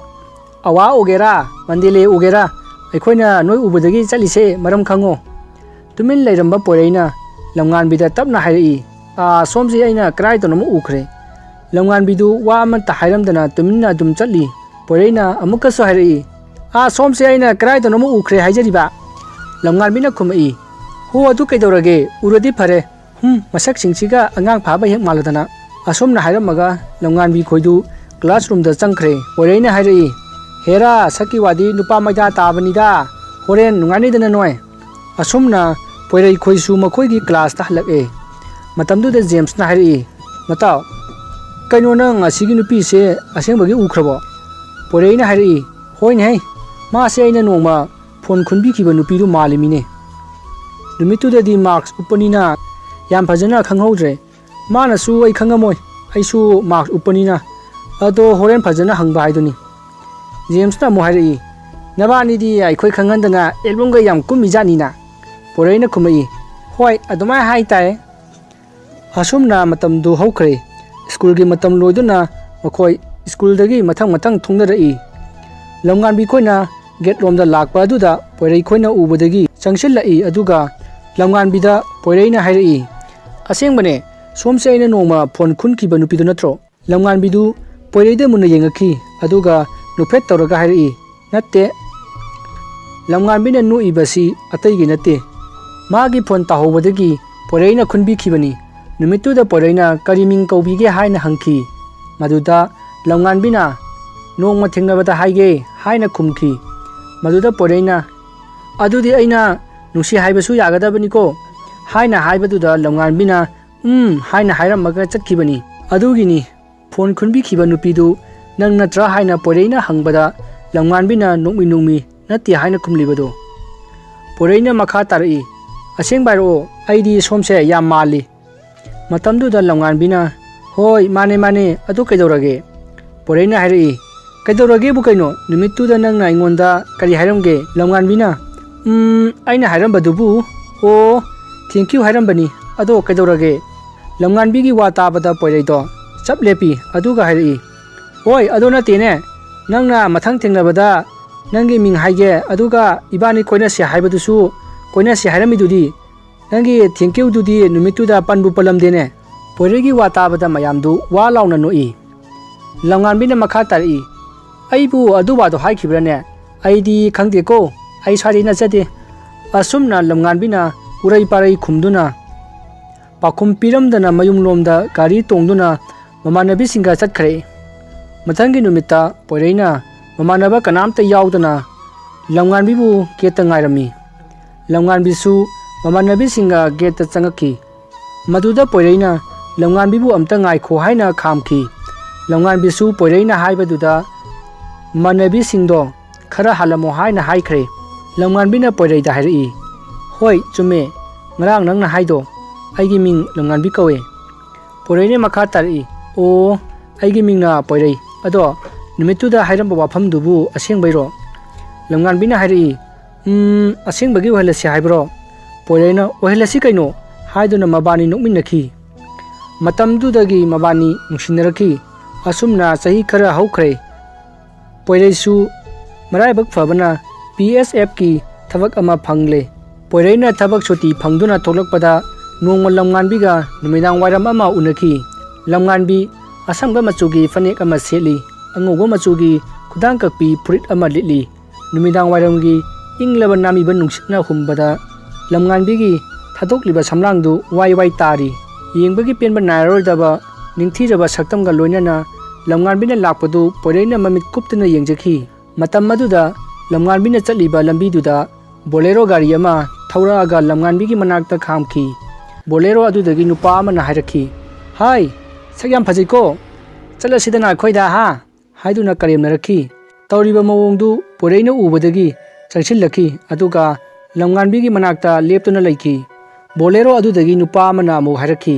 "ꯀꯔꯤ ꯈꯜꯂꯤꯅꯣ, ꯀꯥꯈꯠꯂꯛꯑꯣꯗꯅ, ꯑꯁꯥꯏꯐꯥꯎ ꯀꯣꯏꯔꯨꯁꯤ"꯫ ꯂꯝꯉꯥꯟꯕꯤꯗꯨ ꯁꯥꯎꯅꯤꯡꯂꯛꯇꯨꯅ ꯈꯨꯝꯃꯛꯏ, "ꯀꯥꯏꯗꯒꯤ ꯋꯥꯔꯛꯇꯕ ꯃꯆꯥꯁꯤꯡꯅꯣ ꯁ꯭ꯋꯥꯏꯁꯤꯗ ꯆꯩ ꯅꯤꯔꯤꯁꯤꯅ"꯫ ꯂꯝꯉꯥꯟꯕꯤꯅ ꯍꯥꯏꯔꯛꯄꯗꯨꯗ ꯒꯥꯔꯤꯗꯒꯤ ꯅꯨꯄꯥ ꯈꯔ ꯀꯨꯝꯊꯔꯛꯑꯒ ꯍꯥꯏꯔꯛꯏ, "ꯑꯣꯏ, ꯀꯔꯤꯕ ꯅꯪ ꯍꯧꯖꯤꯛꯀꯤꯗꯣ"꯫ ꯃꯗꯨꯗ ꯂꯝꯉꯥꯟꯕꯤꯗꯣ ꯀꯤꯖꯕꯗꯒꯤ ꯄꯣꯏꯔꯩꯒꯤ ꯃꯅꯥꯛꯇ ꯆꯦꯟꯁꯤꯜꯂꯤ꯫ ꯃꯗꯨꯗ ꯃꯤꯑꯣꯏꯁꯤꯡ ꯑꯗꯨꯅ ꯍꯥꯏꯔꯛꯏ, "ꯑꯥꯏ, ꯍꯦꯔꯣ ꯌꯥꯎꯔꯝꯃꯤꯅꯦ, ꯃꯁꯤꯅꯅꯤꯅꯦ ꯁꯤꯒꯤ ꯂꯁꯤꯡ ꯃꯐꯣꯟ ꯃꯥꯟꯕꯤꯁꯤꯅ ꯄꯦꯇ꯭ꯔꯣꯡ ꯄꯦꯇ꯭ꯔꯣꯡ ꯉꯥꯡꯉꯤꯁꯤꯗꯤ"꯫ "ꯑꯣꯏ ꯂꯁꯤꯡ ꯃꯐꯣꯟ, ꯅꯪ ꯍꯧꯖꯤꯛ ꯅꯪ ꯍꯦꯔꯣꯁꯤꯒꯤ ꯃꯃꯥꯡꯗ"꯫ ꯋꯥꯗꯨ ꯃꯈꯥ ꯇꯥꯗ꯭ꯔꯤꯉꯩꯗ ꯄꯣꯏꯔꯩꯅ, "ꯀꯔꯤꯅꯣ ꯃꯌꯥꯝꯅ ꯇꯧꯔꯤꯁꯤꯕꯣ, ꯅꯠꯇꯦ, ꯁꯤꯕꯒꯁꯤꯕꯨ ꯏꯀꯤ ꯀꯤꯕꯤꯗ꯭ꯔꯕꯣ"꯫ ꯃꯤꯑꯣꯏꯁꯤꯡ ꯑꯗꯨꯅ, "ꯀꯔꯤ, ꯅꯪ ꯌꯥꯝ ꯐꯥꯎꯕ꯭ꯔꯣ"꯫ ꯍꯥꯏꯗꯨꯅ ꯄꯣꯏꯔꯩꯗ ꯃꯈꯣꯡꯅ ꯀꯥꯎꯔꯛꯈꯤ꯫ ꯄꯣꯏꯔꯩꯗꯨ ꯂꯩꯃꯥꯏꯗ ꯇꯨꯈꯤ꯫ ꯑꯗꯨꯗꯒꯤ ꯑꯃꯨꯛ ꯍꯧꯒꯠꯂꯛꯇꯨꯅ ꯃꯤꯑꯣꯏꯁꯤꯡ ꯑꯗꯨꯒ ꯀꯟꯅ ꯐꯨꯅꯈꯤ꯫ ꯁꯔꯤꯠ ꯁꯔꯥꯛ ꯍꯩꯕ ꯇ꯭ꯔꯦꯅꯤꯡ ꯂꯣꯏꯔꯕ ꯄꯣꯏꯔꯩꯅ ꯕꯣꯂꯦꯔꯣ ꯑꯗꯨꯗ ꯇꯣꯡꯉꯛꯄ ꯃꯤꯑꯣꯏ 4 ꯃꯊꯟꯇꯅ ꯐꯤꯂꯝꯒꯤ ꯍꯦꯔꯣꯒꯨꯝ ꯇꯞ ꯇꯥꯈꯩ ꯐꯨꯊꯈꯤ꯫ ꯂꯝꯉꯥꯟꯕꯤꯅ ꯄꯣꯏꯔꯩꯗ ꯍꯥꯏꯔꯛꯏ, "ꯇꯥꯃꯣꯇꯣꯟ, ꯍꯥꯠꯂꯣ, ꯍꯥꯠꯂꯣ, ꯃꯣꯏꯁꯤꯡꯗꯣ ꯂꯣꯏ ꯍꯥꯠꯂꯒ ꯐꯒꯗꯕꯅꯦ, ꯊꯤꯟꯖꯜꯂꯨ, ꯊꯤꯟꯖꯜꯂꯨ, ꯋꯥꯈꯜ ꯈꯟꯕ ꯉꯝꯗꯕ ꯃꯀꯣꯛꯁꯤꯡꯗꯨꯗ ꯀꯤꯟꯗꯨꯅ ꯊꯤꯟꯖꯜꯂꯨ"꯫ ꯃꯗꯨꯗ ꯄꯣꯏꯔꯩꯅ, "ꯑꯩꯅ ꯇꯧꯔꯤꯁꯦ ꯌꯥꯝ ꯅꯨꯡꯉꯥꯏꯕꯩ ꯇꯥꯏꯞꯇ ꯅꯪ ꯑꯃꯨꯛ ꯐꯨꯒꯦꯔꯣꯁꯦ"꯫ ꯂꯝꯉꯥꯟꯕꯤꯅ, "ꯇꯜꯂꯤꯗ, ꯈꯨꯠ ꯅꯥꯅꯤ"꯫ "ꯇꯥꯃꯣꯇꯣꯟ, ꯑꯃꯁꯦ ꯅꯨꯡ ꯄꯥꯏꯈ꯭ꯔꯦ, ꯊꯣꯝꯃꯛꯑꯅꯤꯌꯦ"꯫ ꯄꯣꯏꯔꯩꯅ ꯂꯩꯊꯣꯔꯛꯄꯗ ꯅꯨꯄꯥ ꯑꯃ ꯅꯨꯡ ꯄꯥꯏꯗꯨꯅ ꯄꯣꯏꯔꯩꯗ ꯊꯣꯝꯅꯕ ꯇꯧꯔꯝꯕ ꯑꯗꯨꯗ ꯄꯣꯏꯔꯩꯅ ꯕꯦꯛ ꯀꯤꯛ ꯑꯃ ꯁꯦꯠꯆꯜꯂꯤ꯫ ꯑꯁꯨꯝꯅ ꯄꯣꯏꯔꯩꯅ ꯐꯨꯕ ꯌꯥꯕ ꯐꯨꯔꯕ ꯃꯇꯨꯡꯗ ꯃꯈꯣꯏꯗꯨ ꯍꯜꯍꯟꯈ꯭ꯔꯦ꯫ ꯑꯗꯨꯒꯤ ꯃꯇꯨꯡ ꯂꯝꯉꯥꯟꯕꯤꯅ ꯄꯣꯏꯔꯩꯗ ꯍꯥꯏꯔꯛꯏ, "ꯇꯥꯃꯣꯇꯣꯟ, ꯌꯥꯝ ꯀꯜꯂꯤꯀꯣ ꯑꯩ ꯅꯨꯄꯥꯁꯦ"꯫ ꯄꯣꯏꯔꯩꯅ ꯈꯨꯝꯃꯛꯏ, "ꯀꯟꯕꯅꯤꯍꯦ, ꯑꯗꯨꯝ ꯌꯥꯕꯅꯤ"꯫ ꯑꯁꯨꯝꯅ ꯃꯈꯣꯏ ꯑꯅꯤ ꯋꯥꯔꯤ ꯁꯥꯅꯈꯤ꯫ ꯂꯝꯉꯥꯟꯕꯤꯅ ꯄꯣꯏꯔꯩꯗ ꯇꯥꯃꯣꯇꯣꯟ ꯀꯧꯔꯤꯕꯁꯤ ꯑꯇꯩꯒꯤ ꯅꯠꯇꯦ, ꯄꯣꯏꯔꯩꯈꯣꯏꯒꯤ ꯃꯆꯤꯟ ꯃꯅꯥꯎ 3ꯅꯤ, ꯃꯥꯅ ꯑꯇꯣꯝꯕꯅꯤ꯫ ꯑꯗꯨꯒꯤꯅꯤ ꯂꯝꯉꯥꯟꯕꯤꯅ ꯄꯣꯏꯔꯩꯗ ꯅꯨꯡꯁꯤꯅ ꯇꯥꯃꯣꯇꯣꯟ ꯀꯧꯔꯤꯕꯁꯦ꯫ ꯃꯕꯥꯅꯤ ꯋꯥꯔꯤ ꯉꯥꯏꯍꯥꯛ ꯁꯥꯅꯔꯦ꯫ ꯑꯗꯨꯗꯒꯤ ꯄꯣꯏꯔꯩꯅ ꯂꯝꯉꯥꯟꯕꯤꯗ ꯉꯁꯤꯗꯤ ꯃꯈꯣꯏꯗ ꯆꯠꯂꯁꯤ ꯍꯥꯏꯅ ꯍꯥꯏꯔꯛꯈꯤ꯫ ꯃꯗꯨꯗ ꯂꯝꯉꯥꯟꯕꯤꯅ, "ꯉꯁꯤꯗꯤ ꯗꯁꯥ ꯌꯥꯝꯅ ꯄꯥꯡꯗꯦ, ꯀꯣꯟꯅ ꯆꯠꯁꯤ ꯍꯥꯏꯅ ꯌꯥꯗꯦ"꯫ ꯄꯣꯏꯔꯩꯅ ꯒꯤꯔꯤ ꯒꯤꯔꯤ ꯇꯛꯄꯗꯒꯤ ꯌꯥꯔꯦ꯫ ꯑꯁꯨꯝꯅ ꯅꯨꯃꯤꯗꯥꯡ ꯋꯥꯏꯔꯝ ꯌꯧꯁꯤꯜꯂꯛꯂꯦ꯫ ꯄꯣꯏꯔꯩ ꯑꯃꯗꯤ ꯂꯝꯉꯥꯟꯕꯤ ꯃꯈꯣꯏ ꯑꯅꯤ ꯄꯨꯟꯅ ꯕꯔꯅꯥ ꯀꯥꯔ ꯑꯃꯗ ꯇꯣꯡꯗꯨꯅ ꯄꯣꯏꯔꯩꯈꯣꯏꯒꯤ ꯌꯨꯝꯂꯣꯝꯗ ꯂꯥꯛꯂꯦ꯫ ꯑꯁꯨꯝꯅ ꯂꯥꯛꯄꯗ ꯂꯝꯍꯥꯡ ꯑꯃ ꯌꯧꯔꯛꯄꯗ ꯂꯝꯕꯤꯒꯤ ꯃꯇꯥꯏꯗ ꯍꯧꯕ ꯕꯣꯔꯣꯏ ꯑꯃꯒꯤ ꯃꯅꯥꯛꯇꯒꯤ ꯅꯨꯄꯥ ꯈꯔ ꯊꯣꯛꯂꯛꯈꯤ꯫ ꯂꯝꯕꯤꯗꯅ ꯕꯣꯂꯦꯔꯣ ꯒꯥꯔꯤꯗꯨ ꯐꯩꯅ ꯊꯠꯆꯤꯟꯗꯨꯅ ꯊꯝꯂꯤ꯫ ꯄꯣꯏꯔꯩ ꯑꯃꯗꯤ ꯂꯝꯉꯥꯟꯕꯤ ꯒꯥꯔꯤꯗꯨ ꯈꯥꯝꯃꯤ ꯑꯗꯨꯒ ꯍꯥꯏꯔꯛꯏ, ꯀꯩꯅꯣ ꯉꯁꯤ ꯃꯌꯥꯝꯅ ꯑꯩꯈꯣꯏꯗ ꯇꯧꯕꯤꯔꯤꯁꯤꯕꯣ? ꯑꯗꯨꯗ ꯅꯨꯄꯥ ꯑꯃꯅ ꯍꯣꯏ ꯅꯨꯄꯥ ꯅꯪ ꯅꯊ꯭ꯋꯥꯏꯗꯣ ꯃꯥꯡꯅꯤꯡꯗ꯭ꯔꯗꯤ ꯂꯤꯁꯤꯡ ꯃꯐꯣꯟꯁꯦ ꯊꯅꯝꯃꯨ ꯑꯗꯨꯒ ꯅꯪ ꯆꯠꯈꯤꯕ ꯌꯥꯒꯅꯤ ꯉꯁꯤꯗꯤ ꯃꯥ ꯑꯩꯈꯣꯏ ꯃꯔꯤꯒꯤ ꯁꯥꯟꯅꯄꯣꯠ ꯑꯣꯏꯍꯜꯂꯒꯦ ꯑꯁꯤ ꯍꯥꯏꯗꯨꯅ ꯃꯈꯣꯏ ꯃꯔꯤꯗꯨ ꯅꯣꯛꯏ ꯑꯗꯨꯗꯒꯤ ꯄꯣꯏꯔꯩꯗꯨ ꯈꯪꯁꯥꯎ ꯁꯥꯎꯔꯛꯇꯨꯅ ꯃꯈꯣꯏꯒꯤ ꯃꯅꯥꯛꯇ ꯆꯦꯟꯁꯤꯟꯗꯨꯅ ꯐꯨꯅꯈꯤ ꯂꯝꯉꯥꯟꯕꯤꯅ ꯃꯌꯨꯝꯗ ꯐꯣꯟ ꯇꯧꯒꯦ ꯇꯧꯔꯤꯉꯩ ꯅꯨꯄꯥ ꯑꯃꯅ ꯐꯣꯟꯗꯨ ꯃꯨꯜꯂꯒ ꯊꯨꯒꯥꯏꯈ꯭ꯔꯦ ꯑꯗꯨꯒ ꯕꯣꯂꯦꯔꯣ ꯑꯗꯨꯗ ꯆꯤꯡꯈꯠꯅꯕ ꯍꯣꯠꯅꯔꯛꯏ ꯃꯗꯨꯗ ꯂꯝꯉꯥꯟꯕꯤꯅ ꯅꯨꯄꯥ ꯑꯗꯨꯒꯤ ꯃꯈꯨꯠꯇ ꯃꯌꯥꯅ ꯀꯟꯅ ꯆꯤꯛꯈꯤ ꯅꯨꯄꯥ ꯑꯗꯨ ꯅꯥꯃꯟꯕꯗꯒꯤ ꯂꯝꯉꯥꯟꯕꯤꯒꯤ ꯃꯃꯥꯏꯗ ꯈꯨꯄꯥꯛꯅ ꯊꯥꯕꯗꯒꯤ ꯂꯝꯉꯥꯟꯕꯤꯗꯣ ꯒ꯭ꯌꯥꯟ ꯃꯥꯡꯗꯨꯅ ꯂꯩꯃꯥꯏꯗ ꯇꯥꯈ꯭ꯔꯦ ꯃꯗꯨ ꯎꯕꯗ ꯄꯣꯏꯔꯩ ꯅꯨꯄꯥ ꯑꯗꯨꯗ ꯆꯦꯟꯁꯤꯜꯂꯛꯇꯨꯅ ꯐꯨꯔꯝꯃꯤ ꯑꯗꯨꯗꯒꯤ ꯅꯨꯄꯥꯁꯤꯡ ꯑꯗꯨꯅ ꯄꯣꯏꯔꯩꯕꯨ ꯐꯥꯔꯝꯃꯤ ꯑꯗꯨꯒ ꯐꯨꯔꯝꯃꯤ ꯑꯗꯨꯗꯒꯤ ꯂꯝꯉꯥꯟꯕꯤ ꯒ꯭ꯌꯥꯟ ꯑꯃꯨꯛ ꯂꯥꯛꯂꯦ ꯂꯝꯉꯥꯟꯕꯤꯅ ꯅꯨꯄꯥꯁꯤꯡ ꯑꯗꯨꯅ ꯄꯥꯏꯔꯛꯄ ꯆꯩꯇꯨꯞ ꯑꯃ ꯈꯨꯟꯗꯨꯅ ꯅꯨꯄꯥꯁꯤꯡ ꯑꯗꯨꯒꯤ ꯃꯀꯣꯛꯇ ꯊꯣꯝꯃꯤ ꯇꯟꯖꯥ ꯑꯗꯨꯗ ꯄꯣꯏꯔꯩꯅ ꯃꯥꯒꯤ ꯂꯥꯏꯁꯦꯟꯁ ꯒꯟ ꯌꯥꯎꯔꯛꯄꯗꯨ ꯅꯤꯡꯁꯤꯡꯂꯛꯈꯤ ꯑꯗꯨꯗꯒꯤ ꯃꯥꯒꯤ ꯒꯥꯔꯤꯗ ꯆꯦꯟꯁꯤꯟꯗꯨꯅ ꯅꯣꯡꯃꯩ ꯑꯃ ꯂꯧꯊꯣꯔꯛꯈꯤ ꯃꯇꯝꯁꯤ ꯅꯨꯃꯤꯗꯥꯡꯒꯤ ꯃꯇꯝ ꯑꯣꯏꯔꯦ ꯊꯥꯕꯜꯒꯤ ꯃꯉꯥꯜ ꯑꯗꯨꯗ ꯃꯈꯣꯏ ꯃꯥꯗꯨꯅ ꯐꯨꯅꯔꯤꯕꯅꯤ ꯄꯣꯏꯔꯩꯅ ꯅꯣꯡꯃꯩ ꯑꯗꯨ ꯄꯥꯏꯔꯒ ꯂꯩꯊꯣꯔꯛꯄꯗ ꯅꯨꯄꯥ ꯑꯃꯅ ꯄꯣꯏꯔꯩꯒꯤ ꯃꯕꯨꯛꯇ ꯊꯥꯡꯅ ꯍꯟꯖꯤꯟ ꯍꯟꯖꯤꯟ ꯊꯤꯟꯖꯤꯜꯂꯛꯈꯤ ꯑꯗꯨꯗꯒꯤ ꯄꯣꯏꯔꯩꯗꯣ ꯂꯩꯃꯥꯏꯗ ꯍꯩꯊꯈ꯭ꯔꯦ ꯂꯝꯉꯥꯟꯕꯤꯅ ꯇꯥꯃꯣꯇꯣꯟ ꯍꯥꯏꯗꯨꯅ ꯆꯦꯟꯁꯤꯜꯂꯛꯇꯨꯅ ꯀꯞꯈꯤ ꯃꯇꯝꯗꯨꯗ ꯃꯝꯕꯅꯤꯅ ꯄꯣꯏꯔꯩꯅ ꯃꯥꯒꯤ ꯃꯈꯨꯠꯇ ꯄꯥꯏꯔꯤꯕ ꯅꯣꯡꯃꯩ ꯑꯗꯨ ꯀꯅꯥꯃꯠꯇꯅ ꯎꯈꯤꯗꯦ ꯅꯨꯄꯥꯁꯤꯡ ꯑꯗꯨꯅ ꯂꯝꯉꯥꯟꯕꯤꯅ ꯀꯞꯄꯗꯨꯗ ꯀꯟꯅ ꯀꯟꯅ ꯅꯣꯛꯂꯤ ꯃꯗꯨꯗ ꯄꯣꯏꯔꯩꯅ ꯂꯝꯉꯥꯟꯕꯤꯗ ꯅꯪ ꯆꯦꯟꯈ꯭ꯔꯣ ꯍꯥꯏꯅ ꯍꯥꯏꯔꯝꯃꯒ ꯄꯣꯏꯔꯩ ꯃꯊꯪꯒꯤ ꯃꯄꯣꯛ ꯑꯃꯒꯤꯗꯃꯛ ꯃꯃꯤꯠ ꯎꯏꯁꯤꯟꯈ꯭ꯔꯦ ꯂꯝꯉꯥꯟꯕꯤ ꯀꯞꯆꯕ ꯅꯠꯇꯅ ꯎꯄꯥꯏ ꯂꯩꯈꯤꯗꯦ ꯃꯇꯝ ꯑꯁꯤꯗ ꯂꯝꯉꯥꯟꯕꯤꯅ ꯄꯣꯏꯔꯩꯒꯤ ꯃꯈꯨꯠ ꯄꯥꯏꯔꯨꯕꯗ ꯅꯣꯡꯃꯩꯗꯣ ꯊꯦꯡꯅꯔꯦ ꯂꯝꯉꯥꯟꯕꯤꯅ ꯅꯣꯡꯃꯩ ꯑꯗꯨ ꯄꯥꯏꯗꯨꯅ ꯂꯦꯞꯈꯠꯂꯛꯈꯤ ꯅꯨꯄꯥꯁꯤꯡ ꯑꯗꯨ ꯃꯥꯅ ꯅꯣꯡꯃꯩ ꯄꯥꯏꯔꯝꯕ ꯑꯗꯨꯗ ꯄꯨꯡꯉꯛ-ꯉꯛꯈꯤ ꯈꯪꯍꯧꯗꯨꯅ ꯂꯝꯉꯥꯟꯕꯤꯅ ꯄꯣꯏꯔꯩꯗ ꯊꯥꯡꯅ ꯊꯤꯜꯂꯝꯕ ꯅꯨꯄꯥ ꯑꯗꯨꯗ ꯅꯣꯡꯃꯩꯅ ꯀꯥꯞꯂꯛꯈꯤ ꯅꯨꯄꯥ ꯑꯗꯨꯒꯤ ꯃꯊꯕꯥꯛꯇ ꯄꯥꯟꯗꯨꯅ ꯅꯨꯄꯥ ꯑꯗꯨꯁꯨ ꯄꯣꯏꯔꯩꯒꯤ ꯃꯇꯨꯡ ꯏꯟꯈꯤ ꯑꯗꯨꯗꯒꯤ ꯅꯨꯄꯥꯁꯤꯡꯗꯨ ꯃꯐꯝ ꯑꯗꯨ ꯊꯥꯗꯣꯛꯇꯨꯅ ꯆꯦꯟꯅꯕ ꯇꯧꯔꯛꯏ ꯃꯗꯨꯗ ꯂꯝꯉꯥꯟꯕꯤꯅ ꯄꯥꯏꯔꯤꯕ ꯅꯣꯡꯃꯩ ꯑꯗꯨ ꯂꯦꯝꯍꯧꯔꯤꯕ ꯅꯨꯄꯥ ꯑꯍꯨꯝ ꯑꯗꯨꯗ ꯄꯪꯀꯥꯞꯇ ꯀꯥꯞꯁꯤꯜꯂꯛꯈꯤ ꯑꯗꯨꯗꯒꯤ ꯅꯨꯄꯥꯁꯤꯡ ꯑꯗꯣ ꯃꯈꯣꯡꯗ ꯄꯥꯟꯕ ꯌꯥꯎ ꯃꯈꯨꯠꯇ ꯄꯥꯟꯕ ꯌꯥꯎ ꯃꯀꯣꯛꯇ ꯄꯥꯟꯕ ꯌꯥꯎ ꯇꯧꯗꯨꯅ ꯂꯣꯏꯅ ꯁꯤꯈ꯭ꯔꯦ ꯑꯗꯨꯗꯒꯤ ꯂꯝꯉꯥꯟꯕꯤꯅ ꯃꯃꯤꯠꯇ ꯃꯄꯤ ꯇꯥꯅ ꯀꯞꯆꯗꯨꯅ ꯇꯥꯃꯣꯇꯣꯟ ꯃꯊꯪꯒꯤ ꯃꯄꯣꯛꯇ ꯏꯕꯥꯅꯤ ꯊꯨꯡꯅꯁꯤ ꯑꯩꯕꯨ ꯉꯥꯏꯔꯝꯃꯨꯀꯣ ꯍꯥꯏꯗꯨꯅ ꯃꯥꯅ ꯄꯥꯏꯔꯤꯕ ꯅꯣꯡꯃꯩ ꯑꯗꯨꯅ ꯃꯊꯟꯇ ꯀꯥꯞꯁꯤꯟꯖꯗꯨꯅ ꯁꯤꯖꯈꯤ ꯑꯁꯨꯝꯅ ꯁꯤꯔꯕ ꯃꯇꯨꯡ ꯂꯥꯏꯔꯩꯕꯥꯛꯇ ꯁꯤꯗꯕ ꯃꯄꯨꯅ ꯂꯝꯉꯥꯟꯕꯤꯗ ꯍꯥꯏꯔꯛꯏ ꯅꯪꯗꯤ ꯅꯊꯟꯇ ꯁꯤꯖꯕꯅꯤꯅ ꯄꯣꯏꯔꯩꯒ ꯄꯨꯟꯅ ꯇꯥꯏꯕꯪ ꯃꯤꯒꯤ ꯃꯄꯣꯛꯇ ꯄꯣꯛꯃꯤꯟꯅꯕ ꯌꯥꯔꯔꯣꯏ ꯄꯣꯏꯔꯩꯅ ꯁꯤꯔꯕ ꯃꯇꯨꯡ ꯃꯊꯪꯒꯤ ꯃꯄꯣꯛꯇ ꯅꯕꯥꯅꯤ ꯇꯥꯏꯕꯪ ꯃꯤ ꯑꯣꯏꯅ ꯄꯣꯛꯇꯨꯅ ꯅꯕꯥꯅꯤ ꯅꯨꯡꯁꯤ ꯄꯟꯊꯨꯡ ꯌꯧꯖꯔꯣ ꯍꯥꯏꯅ ꯍꯥꯏꯔꯛꯈꯤ ꯑꯗꯨꯗꯒꯤ ꯂꯝꯉꯥꯟꯕꯤ ꯊꯃꯣꯏ ꯀꯥꯏꯅ ꯀꯞꯆꯈꯤ ꯑꯗꯨꯗꯒꯤ ꯂꯝꯉꯥꯟꯕꯤ ꯊꯃꯣꯏ ꯀꯥꯏꯅ ꯄꯣꯏꯔꯩꯒꯤ ꯊꯋꯥꯏꯅ ꯑꯣꯟꯈꯤꯕ ꯔꯥꯍꯨꯜꯕꯨ ꯁꯤꯕ ꯉꯥꯏꯔꯤꯕꯅꯤ ꯑꯁꯨꯝꯅ ꯃꯥꯏꯕ ꯑꯗꯨꯅ ꯇꯤꯜꯂꯤꯕ ꯃꯌꯥꯝ ꯑꯗꯨꯗ ꯂꯝꯉꯥꯟꯕꯤ ꯑꯃꯗꯤ ꯄꯣꯏꯔꯩ ꯃꯈꯣꯏ ꯑꯅꯤꯒꯤ ꯋꯥꯔꯤ ꯂꯤꯔꯝꯃꯤ ꯋꯥꯔꯤ ꯑꯗꯨ ꯇꯥꯕꯗ ꯃꯃꯤꯠꯇꯒꯤ ꯃꯄꯤ ꯇꯥꯗꯕ ꯀꯅꯥꯁꯨ ꯌꯥꯎꯈꯤꯗꯦ ꯃꯁꯤꯒꯤ ꯃꯇꯨꯡ ꯃꯥꯏꯕ ꯃꯪꯂꯦꯝꯕꯅ ꯊꯋꯥꯏ ꯑꯗꯨꯗ ꯍꯥꯏꯔꯛꯏ ꯏꯕꯦꯝꯃ ꯅꯪꯒ ꯁꯤꯗꯕ ꯃꯄꯨꯒ ꯌꯥꯅꯈꯤꯕ ꯑꯗꯨ ꯅꯪ ꯀꯥꯎꯔꯕꯔꯥ ꯅꯪꯅ ꯇꯧꯔꯤꯕ ꯊꯕꯛꯁꯦ ꯌꯥꯝꯅ ꯐꯠꯇꯦ ꯑꯃꯨꯛ ꯍꯟꯅ ꯅꯪ ꯔꯥꯍꯨꯜꯗ ꯑꯁꯤꯒꯨꯝꯕ ꯑꯋꯥꯕꯁꯦ ꯄꯤꯔꯅꯨ ꯍꯥꯏꯅ ꯃꯥꯏꯕ ꯑꯗꯨꯅ ꯍꯥꯏꯖꯕꯗꯨ ꯂꯝꯉꯥꯟꯕꯤꯒꯤ ꯊꯋꯥꯏ ꯑꯗꯨꯅ ꯌꯥꯕꯤꯔꯗꯨꯅ ꯍꯣꯏ ꯏꯄꯨ ꯑꯩ ꯍꯟꯈ꯭ꯔꯒꯦ ꯑꯁꯤ ꯍꯥꯏꯔꯝꯃꯒ ꯇꯨꯃꯤꯟ ꯂꯩꯈ꯭ꯔꯦ ꯑꯗꯨꯗꯒꯤ ꯔꯥꯍꯨꯜꯗꯨ ꯇꯨꯊꯔꯛꯏ ꯃꯥꯏꯕ ꯑꯗꯨꯅ ꯔꯥꯍꯨꯜꯕꯨ ꯋꯥꯈꯜ ꯂꯥꯛꯅꯕ ꯍꯣꯠꯅꯈ꯭ꯔꯦ ꯂꯝꯉꯥꯟꯕꯤꯒꯤ ꯊꯋꯥꯏꯅ ꯔꯥꯍꯨꯜꯗ ꯅꯨꯡꯁꯤꯅ ꯌꯦꯡꯉꯒ ꯍꯥꯏꯔꯛꯏ ꯇꯥꯃꯣꯇꯣꯟ ꯑꯩꯅ ꯅꯪꯕꯨ ꯄꯨꯈꯤꯅꯕ ꯍꯣꯠꯅꯕꯅꯤ ꯅꯪ ꯑꯩꯕꯨ ꯁꯥꯎꯅꯨꯀꯣ ꯅꯪꯅ ꯆꯩꯔꯥꯎꯕꯒꯤ ꯀꯣꯏꯔꯨꯕ ꯍꯜꯂꯛꯄꯗ ꯂꯛꯅꯕꯗꯣ ꯑꯗꯨ ꯑꯩꯅꯦ ꯑꯗꯨꯒ ꯊꯣꯡꯒꯥꯜꯗ ꯂꯛꯅꯕꯗꯣ ꯑꯗꯨꯁꯨ ꯑꯩꯅꯦ ꯅꯍꯥꯟꯃꯨꯛꯀꯤ ꯃꯄꯣꯛꯇ ꯑꯗꯨꯛ ꯌꯥꯝꯅ ꯊꯧꯅꯥ ꯐꯔꯒ ꯀꯔꯤꯒꯤꯅꯣ ꯍꯟꯗꯛꯀꯤ ꯃꯄꯣꯛꯁꯤꯗ ꯑꯗꯨꯛ ꯌꯥꯝꯅ ꯀꯤꯒꯜꯂꯤꯗꯨꯕꯣ ꯐꯔꯦ ꯇꯥꯃꯣꯇꯣꯟ ꯑꯩ ꯃꯊꯪꯒꯤ ꯃꯄꯣꯛ ꯑꯃꯒꯤꯗꯃꯛ ꯅꯪꯕꯨ ꯉꯥꯏꯔꯝꯒꯦ ꯑꯩ ꯆꯠꯂꯒꯦꯀꯣ ꯑꯁꯨꯝꯅ ꯂꯝꯉꯥꯟꯕꯤꯒꯤ ꯊꯋꯥꯏ ꯑꯗꯣ ꯅꯤꯡꯉꯝꯗꯅ ꯍꯟꯈ꯭ꯔꯦ ꯔꯥꯍꯨꯜꯁꯨ ꯒ꯭ꯌꯥꯟ ꯂꯥꯛꯇꯨꯅ ꯃꯌꯥꯝꯗ ꯃꯉꯣꯟꯗ ꯊꯣꯛꯈꯤꯕ ꯊꯧꯗꯣꯛ ꯈꯨꯗꯤꯡꯃꯛ ꯇꯝꯈꯤ ꯑꯗꯨꯒꯤ ꯃꯇꯨꯡ ꯃꯥꯏꯕ ꯑꯗꯨꯅ ꯂꯥꯏꯁꯣꯟ ꯇꯤꯟꯁꯣꯟ ꯀꯌꯥ ꯇꯧꯗꯨꯅ ꯂꯩꯈꯥꯏ ꯇꯧꯕꯤꯔꯦ ꯑꯗꯨꯗꯒꯤ ꯔꯥꯍꯨꯜ ꯀꯔꯤꯁꯨ ꯇꯧꯈꯤꯗ꯭ꯔꯦ ꯑꯁꯨꯝꯅ ꯃꯇꯝ ꯀꯌꯥ ꯍꯧꯈ꯭ꯔꯕ ꯃꯇꯨꯡ ꯃꯥꯒ ꯅꯨꯡꯁꯤꯅꯖꯕꯤ ꯍꯟꯗꯛꯀꯤ ꯃꯄꯣꯛ ꯑꯁꯤꯒꯤ ꯂꯝꯉꯥꯟꯕꯤꯒ ꯄꯨꯟꯁꯤ ꯂꯩꯄꯨꯟ ꯁꯦꯝꯗꯨꯅ